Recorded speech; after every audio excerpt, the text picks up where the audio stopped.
If you're walking with God and you're too afraid to make a decision, are you really walking with God? Are you walking in faith or are you walking in fear? I work with women every single day who are feeling so stuck on making a decision that they don't do anything. And I can guarantee that a decision is most times better than no decision. I'm not saying rush and do things without wisdom. But so often the enemy will plague us in our minds and get us to overthink and worry and have analysis paralysis where you don't end up moving forwards. And I've definitely seen this in my life in different areas with one of my businesses in particular. And God literally had to kick me out of the boat and say, just get wet. I'm going to be here. You're not going to be drowned. It's okay. And so I just wanted to remind you that if you are a woman of faith and you're moving with Christ, then you should be operating with more confidence than the world. And if you're not, and you're waiting for God to give you instructions for every single move, that is not really faith. That's fear. And you're trying to treat God like a crystal ball.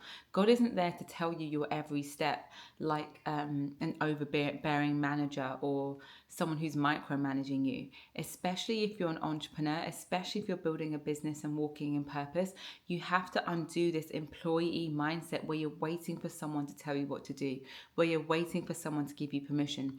No one's going to do that. And even if they do, you're still going to be seeking more and more validation until you go to the source, until you go to God, until you go within and truly get the validation for yourself. You don't need more validation to move forward in the area and in the direction that God has been hinting to you to go in. You don't need God to give you another sign in the sky. You just need to take a step. You just need to make a decision. And one of the biggest things that I see with the women I work with, those who succeed and those who don't, is the skill of making a decision. And luckily, thankfully, I still work with those who are not great at that to get better at it. But this is just to let you know that that is a skill and it's something that you need to hone, especially if you are a recovering people pleaser or if you're still just a people pleaser. That ability to make decisions is crippled because you probably, if you were like me, you grew up in a household where you were very, very criticized. I was criticized for everything. I couldn't breathe in the wrong direction without, a comment being made. So as I got older, that criticism stuck in my mind. And so I would fear my own decisions because I lost that self-trust. So rebuild that self-trust by making decisions and knowing that you're going to survive whether or not it works out in the way you plan or not. That is where the confidence comes from. I know that in my businesses, I don't always make the right decisions, but I definitely know that I have the skill set, I have God, and I have the ability to pivot and shift and make things better if I get it wrong. I know that I can get back up. I know that I can start again. I know that I can make a bad decision, a good decision. And that is what gives me confidence. I won't always get it right, but my God, will I make sure it becomes right even if I do something that isn't exactly what I planned.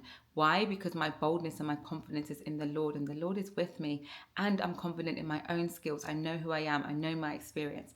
And when you get to that place, that is the boldness that's going to move you forward to make a decision. So whatever you're umming and ahhing about today, whatever you've been like renumerating on all year and you still haven't made a decision and you still haven't acted, let this be your decision time right now. Make a decision. I believe you already know the decision that you should do. You know what you really want to do.